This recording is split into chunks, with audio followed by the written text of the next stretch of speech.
Il est pratiquement 22h, je viens de me faire un café, j'ai toute la soirée devant moi. Et je vous ai évidemment demandé sur Instagram de me donner des noms d'influenceurs ou d'influenceuses, puisque vous savez très bien pourquoi vous êtes ici. On va faire les influenceurs que j'ai aimé et détesté en 2022. Ça fait donc la 3ème édition de cette vidéo, et écoutez, je ne m'en lasse pas. Dire du mal sur les gens, je m'en délecte, j'adore ça. Et vous savez cette fameuse phrase, les gens qui critiquent, c'est des gens qui sont mal dans leur peau, et du coup ils sont obligés de critiquer les gens, oui. Bah absolument, enfin, qu'est-ce que vous voulez que je vous dise? Je ne vais pas vous contredire, c'est tout à fait vrai. Shera. Eh bien écoutez, c'est une drôle de coïncidence puisque avant de filmer cette vidéo, je regardais la dernière vidéo de Shera sur le thème astral de Gaël Garcia Diaz et franchement, malgré le fait, et vous savez très bien que bon, les énormes projets de youtubeurs dans des locaux avec 3 caméras, ça me casse les couilles généralement. J'ai l'impression que de plus en plus les youtubeurs se disent bah il faut que je fasse des gros concepts parce que comme tous mes collègues le font, il faut que je sois à la page, il faut que je propose du contenu surproduit avec une équipe etc. Et je vous avoue qu'en cliquant sur la vidéo de Shera, je me suis dit bon, Louis tu regardes, mais potentiellement tu vas pas aimer parce que franchement les vidéos à concept, tout le monde n'est pas capable de le faire. Et je reviendrai là-dessus si on tombe sur un nom bien en particulier. Mais pour le coup j'ai bien aimé la vidéo et j'ai trouvé que le projet était cohérent avec Shera puisque bon elle parle beaucoup d'astrologie. Je trouve que le décor ne fait pas froid et on sent pas non plus à part de la vidéo, je sais pas si vous voyez ce que je veux dire. Mais bref c'est pas du tout le sujet de base. Shera comment dire, c'est pas une personne que je vais suivre sur Instagram, c'est pas une personne que je vais suivre sur TikTok, mais sur YouTube je regarde ses vidéos, alors je les regarde pas toutes, j'en regarde au final très rarement, mais c'est une personne que j'apprécie malgré tout. Bon il y a un moment je vais pas vous mentir, j'avais un petit problème avec Shera dans ma tête, puisque pour plusieurs vidéos elle parlait du monde de YouTube, de l'hypocrisie des youtubeurs etc, mais sans lâcher de nom, et c'était évidemment pas la seule à faire ça. Et je vous cache pas que j'étais un petit peu aigri en voyant ça parce que je trouve ça bien qu'on parle du monde derrière YouTube,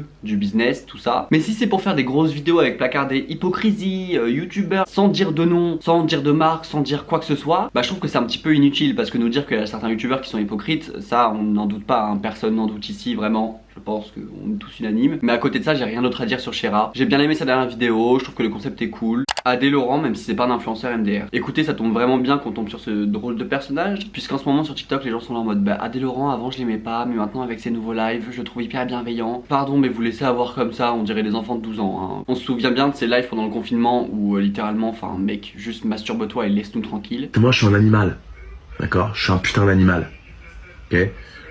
Et là dernièrement j'ai trouvé plus hypocrite que jamais puisqu'il fait des lives par rapport à une TikTokeuse et qui apparemment s'invente une maladie. Enfin j'ai pas compris toute l'histoire, mais tout ce que je sais c'est qu'Adé Laurent il s'est servi de ça pour essayer de faire un espèce de justicier, un espèce de diseur de vérité. Je peux pas, vraiment je peux pas. Pas besoin d'avoir un fauteuil roulant.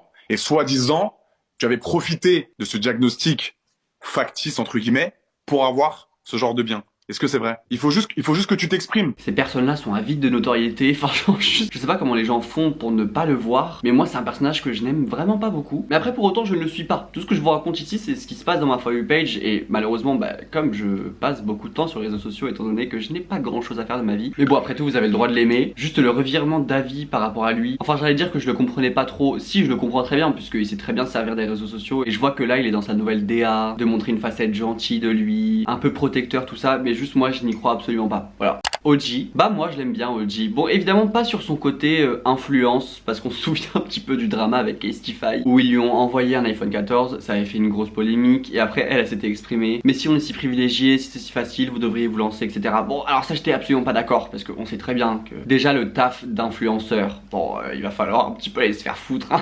Évidemment là je m'adresse pas à elle mais je m'adresse à tout le monde. À savoir que l'on le veuille ou non, le travail d'influenceur, enfin de créateur de contenu comme les gens préfèrent le dire, c'est évidemment une activité où t'es ultra privilégié, t'es super bien payé. Alors ça ne t'empêche pas de travailler, certains bien plus que d'autres. Par exemple si je prends mon cas personnel, enfin je taffe une fois par semaine et quand je dis je taffe c'est à tourner une vidéo YouTube. Donc bon, donc évidemment à ce propos de l'influence, je pense qu'on serait pas d'accord si on débattait. Maintenant pour le côté musique, je trouve qu'elle a une super belle voix, elle fait plein de covers sur son compte TikTok et moi j'adore ça. Et d'ailleurs si vous me suivez sur TikTok, vous savez très bien que je republie uniquement des vidéos de gens qui chantent parce que alors ça, moi à 3h du matin dans mon lit en train de faire un petit cover. Heureusement pour moi que j'ai pas de voisin parce que ça m'insulterait à travers le mur vraiment. Donc voilà, j'ai pas grand chose à dire de plus, mais je l'aime bien en règle générale. Darko, je faisais justement référence à lui quand je parlais de nouveaux concepts sur YouTube. Alors c'est pas du tout une personne que je suis ou qui m'intéresse, que ce soit sur Instagram, YouTube, etc. Mais c'est vrai que ces nouvelles vidéos sont apparues dans mon fil d'actualité YouTube et j'ai cliqué dessus. Et c'est un concept où il y a un canapé, il y a lui et 2 invités et t'as 2 personnes qui vont venir raconter une histoire. L'une est vraie, l'autre est fausse. Donc bon jusqu'à maintenant on n'est pas forcément dépaysé parce que c'est quand même un concept qui a été repris par beaucoup de monde. Je crois que les premiers à avoir fait ça en vrai c'est McFly et Carlito. Quand ils avaient des vidéos à l'ancienne, quand je les regardais encore, enfin quand je les supportais encore en vrai,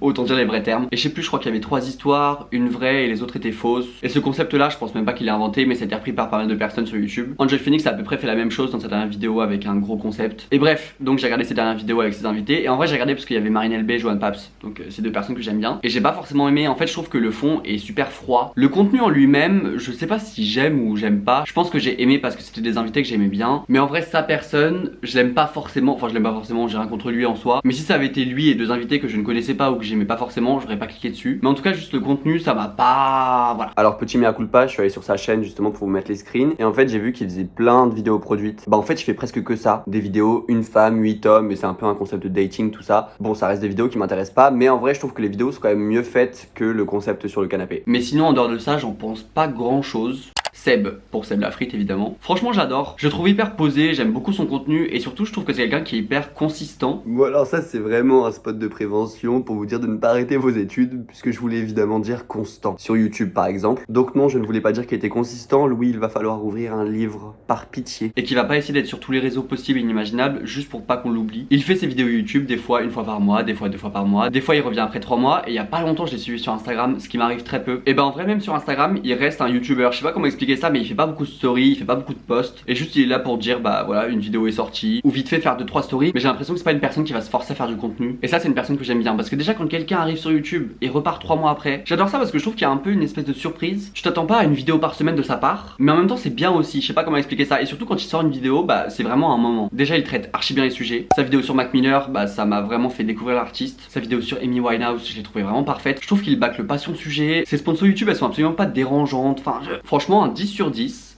Seb, continue hein, j'ai l'impression d'être un conseil de classe, mais on aime bien. Poupette. Alors là je ne vais pas trop en dire parce que une fois j'ai osé mettre Poupette en story. Je sais plus c'était une vidéo drôle, un enregistrement d'écran de sa story snap. Et franchement l'espace de 10 minutes je me suis fait insulter 3 ou 4 fois. Vraiment les réponses étaient ah mais non par contre tu t'attaques pas à elle. Enfin j'étais en mode oula bah j'ai supprimé la story du coup parce que j'avais un petit peu peur de me faire insulter toute la soirée. Bah en vrai Poupette j'ai vraiment rien à dire. Je trouve que les gens s'acharnent beaucoup sur son cas. Quand tu vas sur le hashtag Poupette sur Twitter les gens sont complètement dingos. Et surtout si j'ai bien compris elle a été en garde à vue donc il y a une enquête en cours tout ça. Donc en vrai je vais pas traiter ça comme un drama puisque si ça s'avère vrai ça veut dire que ces enfants sont victimes de maltraitance. Donc bon, je vais pas être là en mode haha Poupette. Style tonique. Alors style tonique, moi je l'aime bien. Je ne saurais pas comment l'expliquer, mais par exemple je la suis pas sur Instagram, mais Instagram a compris que je l'aimais bien parce qu'il me la met tout le temps dans mes explorers. J'ai l'impression que c'est un peu ma grande sœur quand je clique sur une vidéo YouTube. Je sais pas, je suis content en fait. Qu'importe le sujet de sa vidéo, parce que par exemple j'écoute pas forcément sa musique, mais je sais qu'elle avait sorti une vidéo par rapport à la sortie de son single. Et j'ai regardé et j'étais content pour elle qu'elle sorte un projet. Je l'ai pas écouté, ou j'ai dû l'écouter plusieurs jours après, mais bref, ça m'a pas forcément plu. Mais je suis content pour elle. J'adore son chien, et déjà quand tu as un chien pour moi, c'est un green flag. Évidemment, j'adore ça. Je trouve qu'elle se force pas à faire du contenu mode sur Instagram parce que ça c'est un vrai sujet. Encore une fois on va dire que je suis aigri et que j'essaye de trop analyser. Mais dernièrement j'ai l'impression que beaucoup de personnes, enfin d'influenceurs, d'influenceuses, essayent de se faire inviter à la Fashion Week. Parce qu'en vrai ces dernières années on le voit bien, le monde de la mode ouvre ses portes aux influenceurs et les influenceurs veulent que. Vraiment ils veulent que. Je trouve qu'un Instagram qui représente bien ça c'est l'Instagram de Sananas. Je trouve qu'on voit l'envie d'amener un contenu mode mais un peu pas dans une optique désintéressée. Et par exemple Style Tonique elle s'en bat les couilles. Évidemment encore une fois je suppose des choses hein, mais bon je l'aime bien, elle sort beaucoup de vidéos et ça franchement bah, c'est super. Des fois dans ses vidéos elle montre qu'elle se lève à 6h du matin, qu'elle va marcher etc. Bon évidemment vous allez me dire c'est vraiment le quotidien d'un influenceur qui n'a pas de travail, enfin pas de travail on s'est compris. Mais pour le coup moi je pourrais faire ça, je le fais pas. Mais quand elle le fait je me dis waouh ça doit être sympa. Marine LB. Bah écoutez, vous savez très bien ce que je pense d'elle, je l'adore. En plus là avec son nouvel appartement, elle fait plein de vidéos. Et j'aime beaucoup les contenus autour des appartements vraiment, alors que je sais très bien que je n'aurai jamais plus qu'un 30 mètres carrés à Paris. C'est pas que ça me fait rêver, mais j'adore voir les gens monter des meubles, la décoration, etc. Alors que pourtant comme on peut le voir la décoration c'est pas du tout... Moi j'en ai absolument rien à foutre de la décoration. Enfin moi ce qu'il me faut c'est 4 murs et un canapé lit. Et surtout elle essaye pas de trop en faire. Je pense qu'on l'a bien vu ces dernières années, il y a plein de youtubeurs et youtubeuses qui essayent de se réinventer tous les 6 mois. Pour encore une fois pas que les gens les oublient. Et il y a un côté où évidemment ça me fait souffler, mais je leur jette pas non plus la pierre parce que je comprends qu'on veut se réinventer, je comprends qu'on puisse s'ennuyer dans son contenu au bout de quelques mois ou quelques années à le faire, mais il y a des fois tu sens que c'est forcé. Alors que Marine LB elle fait les mêmes vidéos depuis des années, enfin je veux dire ses miniatures elle s'en bat les couilles, ses titres des fois c'est 3 mots et elle est juste ici pour créer du contenu et j'ai l'impression, et peut-être que c'est qu'une image qu'elle essaie d'envoyer, mais qu'elle s'en bat les couilles un peu, que ce soit les statistiques ou ce qu'on va pouvoir penser d'elle entre guillemets. Pour le coup je vois pas Marine LB nous dire bah écoutez là je vais lancer un gros concept sur un plateau avec des invités, enfin et je vais évidemment répéter ce que j'ai dit sur Seb, mais moi j'aime bien les gens qui se forcent pas. Et surtout évidemment comme on est deux dingos au niveau de la santé mentale, j'adore ça. Yanni et Domi, je pourrais pas dire du mal d'eux. Dominique je le suis pas sur Instagram mais je suis Yanissa sur YouTube, je suis leur chaîne à deux et je suis Yanissa sur Instagram. bah je les aime trop juste. Leurs vidéos cuisine, elles me font rire. Eux deux, ils me font rire. Je suis vraiment pas le genre de personne à suivre des couples à me dire oh là là, mais ils sont tellement beaux. Mais alors eux, vraiment, à chaque fois que je les vois à deux, je me dis bah oui, mais c'est bien sûr. Yanissa sur Instagram en story, elle s'en bat les couilles. Je sais pas, encore une fois, j'ai l'impression que c'est pas forcément des gens qui calculent forcément les statistiques. Ils vont faire des partenariats, mais pour le coup, ça va jamais me déranger. Et par exemple, ils ont sorti un nouveau concept sur YouTube, un peu comme l'émission Les Amours à l'ancienne. Et j'ai trouvé que contrairement à plein d'autres concepts sur YouTube où les invités sont pas forcément à l'aise, là les couples étaient archi à l'aise. Bon, c'est pas forcément une vidéo que j'ai archi aimé, donc voilà, je les adore. Je pense que vous l'avez compris, on peut passer à autre chose. McFly et Carlito, bon bah écoutez, je pense que voilà, je n'ai pas grand chose à dire, vous savez déjà mon avis sur eux. Il y a quelques années je regardais leurs vidéos, mais déjà j'étais plus jeune et je m'esclaffais de rire, vraiment. Mais maintenant c'est pas des gens que je regarde, ça peut m'arriver de regarder des vidéos d'eux, bien que ça fasse des mois que j'ai pas regardé une vidéo. Mais j'aime bien certains de leurs concepts, et j'aime bien certains de leurs invités. Mais bon, la vidéo avec Macron, le fait que leur blague c'est typiquement de montrer leur cul, enfin bon, j'aime pas comme ils se forcent à rire, enfin vraiment, il y a des invités, ils vont dire un mot, ils vont se jeter par terre et tout, ça moi ça me saoule. Juste faites des vidéos sur YouTube, mais vous avez pas besoin de vous rouler par terre pour que les gens rigolent à travers leur écran. Je trouve que ce duo là, ça représente bien le mot masterclass. Je sais pas si vous captez ce que je veux dire. Je les porte pas dans mon cœur, ça ce n'est pas nouveau. Mais après il y a plus grave hein. Léna Situation bien évidemment. Oui bah je l'attendais hein, son nom. Peut-être que vous vous attendiez à ce que je dise du mal d'elle, mais en vrai j'ai pas grand chose à dire. Je la suis plus sur Instagram maintenant parce que ses stories elles m'intéressaient pas forcément. Et de toute façon c'est très bien qu'on n'a pas besoin de suivre Léna Situation pour l'avoir dans nos For You page sur TikTok, sur YouTube, sur Instagram. Donc en vrai j'ai pas forcément besoin de la suivre pour savoir ce qu'elle fait. Bah on va parler de son dernier gros projet qui est donc son podcast. C'est pas un podcast que je vais écouter, on va pas se mentir, à part si les invités m'intéressent. C'est pas que je la trouve pas forcément bonne dans l'exercice, mais c'est que j'aime pas forcément l'ambiance qu'il y a dans ces podcasts. Et moi le contenu qui me plaît le plus chez Léna Situation c'est vraiment ces vlogs d'août. Parce qu'encore une fois il y a ce contenu qui est pas du tout produit, c'est juste du vlog, c'est du montage fait le jour même pour le lendemain. Et j'aime bien cet esprit un peu naturel. Après je l'aime aussi dans des gros concepts comme elle avait fait avec l'ascension du Kilimandjaro avec Seb. Si mes souvenirs sont bons. Et surtout je trouve que les gens lâchent pas sa veste, c'est un peu comme avec Enjoy Phoenix. J'ai l'impression que dès qu'il y a un problème on va le coller à Léna Situation comme si vraiment c'était le diable incarné. Et rien que pour ça quand son nom arrive dans des discussions je vais la défendre. Parce que il y a des fois les gens vont chercher la petite bête là où sincèrement il faut juste lâcher sa veste quoi. Océane, et bah là justement son concept de vidéo c'est parfait. Alors je sais pas si c'est son concept ou si elle a repris des américains ou de quelqu'un d'autre. Et j'ai pas forcément regardé toutes les vidéos de sa chaîne, mais j'aime beaucoup. C'est pas une personne que je vais suivre sur les autres réseaux sociaux parce que sa vie m'intéresse pas forcément et j'aime bien sa personne mais je vais pas non plus aller la suivre partout. Mais quand je vois ses vidéos dans le gros studio là, je trouve ça cohérent, je trouve que les invités sont bons et en plus il y a vraiment un turnover qui se fait donc c'est super intéressant. Gloria, bah écoutez Gloria je la suis plus nulle part, que ce soit sur Instagram, que ce soit sur YouTube. Et justement j'en parlais avec un pote il y a pas si longtemps que ça de Gloria et je trouve ça dommage de fou parce que je l'adorais avant sur YouTube. Franchement quand j'étais au collège ou au lycée, bah Gloria à cette époque là avec un Panda Moqueur, maintenant Sullivan Gwed, bah juste c'était deux personnes que je suivais beaucoup. Et Gloria, je sais pas si elle s'est perdue ou juste elle a voulu prendre du recul parce que c'est aussi ok de ne pas être sur les réseaux sociaux H24 et de voir son avenir là-dedans. Mais je sais pas, les dernières vidéos que j'ai vues d'elle, j'ai pas forcément aimé et pourtant j'adore sa personne. Enfin du moins j'adorais sa personne puisque maintenant je ne la suis plus donc je la suis plus au quotidien tout ça. Je sais même pas si elle fait des stories sur Insta, si elle est active sur Insta. Mais je pense qu'il y a aussi l'effet Team LA qui a dû être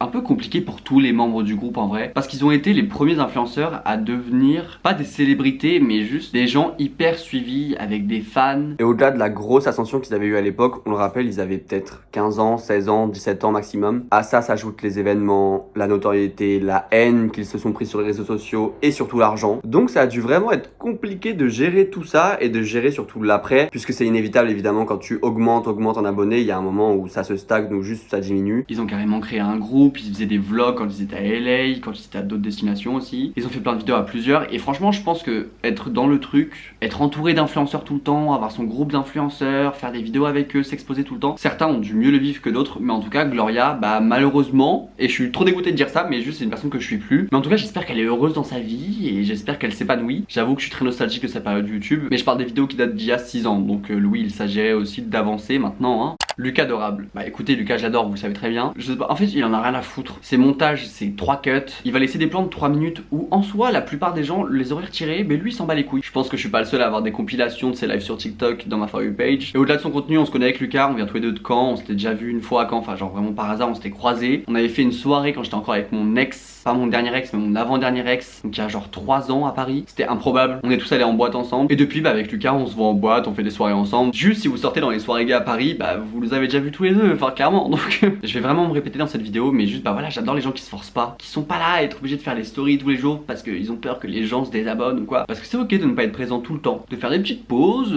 y a pas de souci avec ça hein. Inox Tag. Alors ça j'en avais déjà parlé, mais bon, son contenu ne m'intéresse pas, je ne le suis pas. Ce qui me pose le plus problème c'est sa communauté. Encore une fois, le truc de masterclass, tout ça, je trouve que vraiment sa communauté représente bien ça. Et j'ai lu sur Twitter que dans sa dernière vidéo, il parlait de son prochain gros projet qui est d'escalader le mont Everest. Ou en tout cas une grande montagne quoi. Et ça je trouve que ça illustre bien ce petit phénomène qu'on voit depuis des années sur YouTube, enfin on va dire 1 ou 2 ans, qui est évidemment en lien avec tous les gros concepts que nous sortent les youtubeurs ces derniers temps. J'ai l'impression que sur YouTube c'est un peu la course à celui qui va faire le plus gros truc. Parce que je crois que le mont Everest c'est des années de préparation, et il me semble qu'il a dit qu'il allait se préparer pendant 1 an. Mais qu'il y a vraiment cette envie d'aller toujours plus loin pour impressionner les gens, pour éviter que les gens soient lassés de toi, j'ai l'impression. Mais en soi ça se tient et c'est cool qu'ils puissent le faire. Mais voilà, juste je trouve que ça illustre bien ce qui se passe sur les réseaux sociaux ces dernières années. Les gens essayent vraiment de se réinventer, de sortir des nouveaux trucs et tout, pour que les gens accrochent toujours autant à eux. Il y a vraiment pas de mal à s'asseoir sur un canapé et parler, vraiment, je vous assure.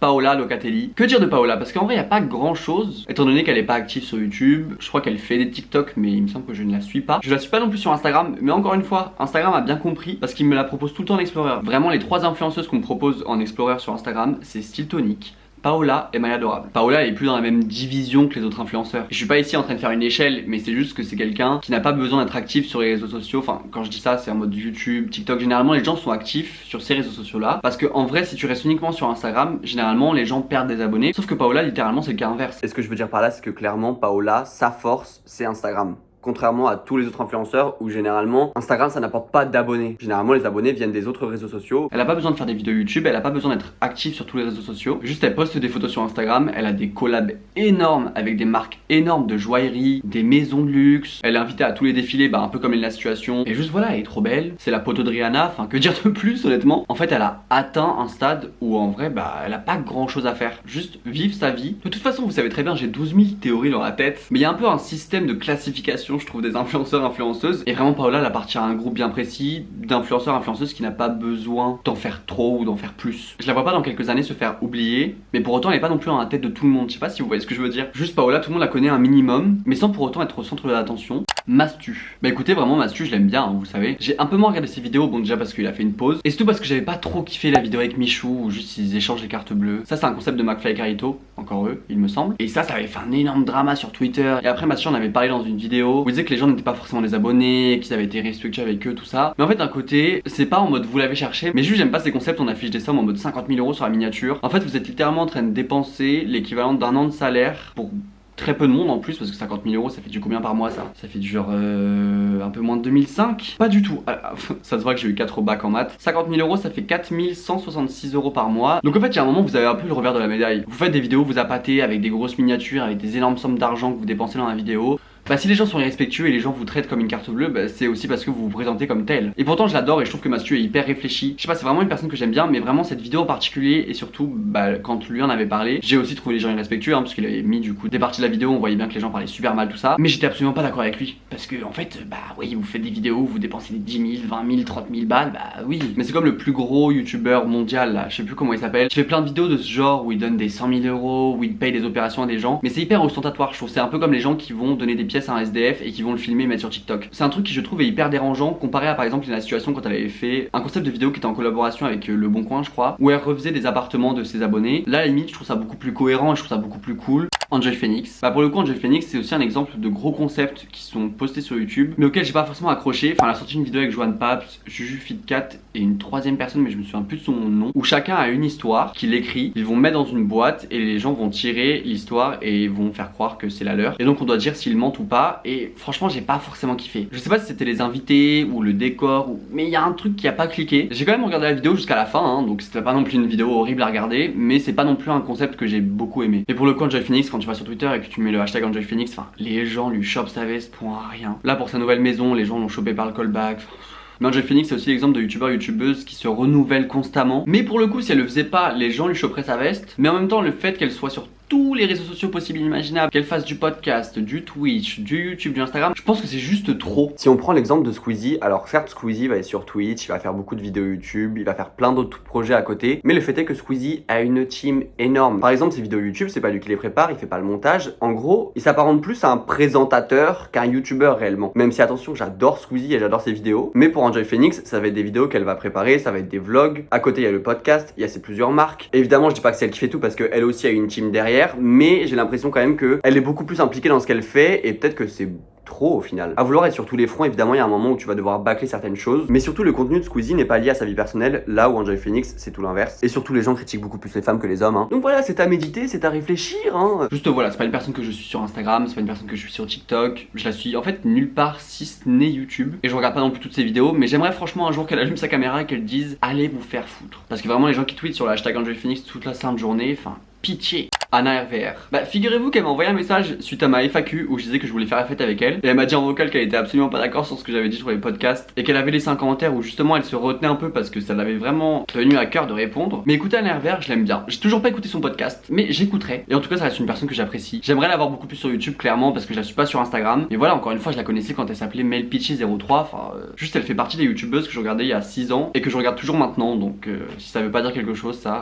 Enfin bref, je vois ma batterie qui est en train de clignoter, ça veut dire que mon appareil va bientôt s'éteindre. Donc cette vidéo est terminée, j'espère qu'elle vous a plu. Si c'est le cas, un petit pouce bleu, petit commentaire pour le référencement, l'algorithme, etc. Merci à vous d'avoir cliqué, d'avoir passé ce petit moment avec moi. Moi j'ai adoré, vraiment. Je vous dis à la prochaine et je vous souhaite un bon week-end, une bonne semaine. Rejoignez-moi sur Instagram si le cœur vous en dit. Et puis je vous fais de gros bisous. Et à la prochaine.